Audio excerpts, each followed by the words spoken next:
Russia യുക്രൈനെ ആക്രമിക്കുമ്പോൾ ലോകം പറഞ്ഞതെന്താണ്? ഏറിയാൽ 1 മാസം, അതിനിടെ റഷ്യ യുക്രൈനെ തകർക്കുമെന്നാണ്. എന്നാൽ എന്താണ് ശരിക്കും സംഭവിച്ചത്?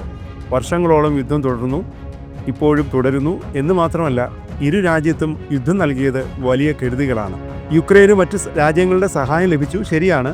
എന്നാൽ റഷ്യ യുക്രൈനെ വില കുറച്ച് കണ്ടു. അതാണ് പ്രശ്നങ്ങൾ വഷളാക്കിയത്. ഇസ്രായേൽ ഹമാസ് യുദ്ധത്തിൻ്റെ കാര്യത്തിലും ഇതാണ് സംഭവിച്ചത്.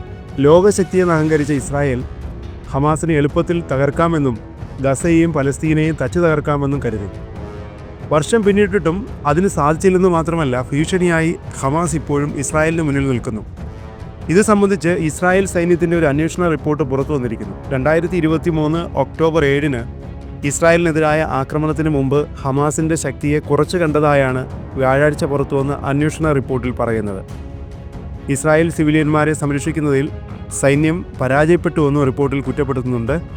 ഹമാസിന് പരമാവധി 8 അതിർത്തി പോയിന്റുകളിൽ നിന്ന് മാത്രമേ കരയാക്രമണം നടത്താൻ കഴിയൂ എന്നാണ് സൈനിക ഉദ്യോഗസ്ഥർ കരുതിയത്. എന്നാൽ ഇസ്രായേലിനെ ആക്രമിക്കാൻ ഹമാസിന് 60-ലധികം വഴികളുണ്ടായിരുന്നുവെന്നും റിപ്പോർട്ടിൽ ചൂണ്ടിക്കാട്ടി. നേരത്തെ 3 തവണ ഹമാസ് ആക്രമണം നടത്താൻ പദ്ധതിയിട്ടിരുന്നു. എന്നാൽ എന്തോ കാരണത്താൽ ആക്രമണം വൈകിപ്പിച്ചതാണെന്നും റിപ്പോർട്ടിൽ പറയുന്നുണ്ട്. ഹമാസ് മുൻ തലവൻ യഹ്യ സിൻവറിൻ്റെ നേതൃത്വത്തിൽ 2017 തന്നെ ആക്രമണത്തിനുള്ള ആസൂത്രണം ആരംഭിച്ചിരുന്നു. ആയിരക്കണക്കിന് ഹമാസ് പോരാളികൾ ഇസ്രായേലിൻ്റെ അതിർത്തി ഭേദിച്ച് റോക്കറ്റുകൾ വർഷിച്ചപ്പോൾ ഇസ്രായേൽ സൈന്യം അമ്പരന്നതായും റിപ്പോർട്ടിൽ ചൂണ്ടിക്കാട്ടുന്നുണ്ട്. ഇവർ നിരീക്ഷണ ക്യാമറകൾ പ്രവർത്തനരഹിതമാക്കി. അതിർത്തിയിൽ നിലയുറപ്പിച്ച 100 കണക്കിന് സൈനികരെ പെട്ടെന്ന് കീഴടക്കുകയും ചെയ്തു.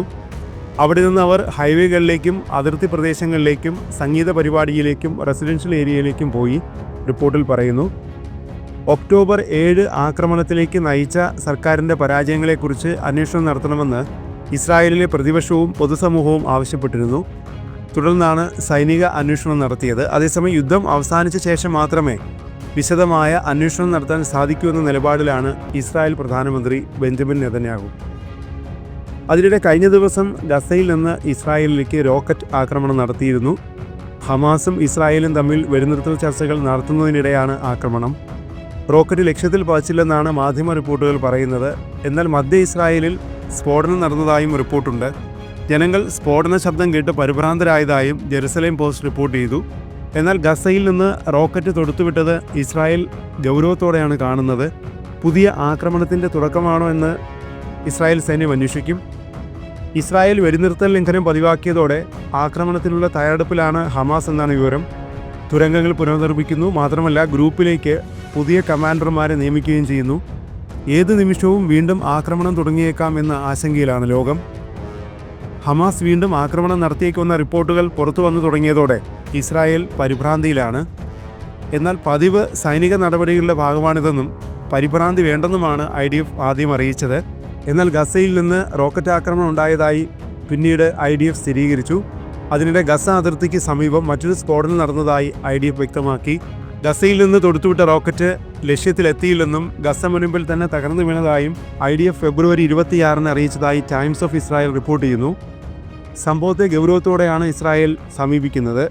ഹമാസ് വീണ്ടും ആക്രമണം നടത്തുന്നതിൻ്റെ സൂചനയാണോ ഇതെന്നാണ് ഇസ്രായേൽ പരിശോധിക്കുന്നത്.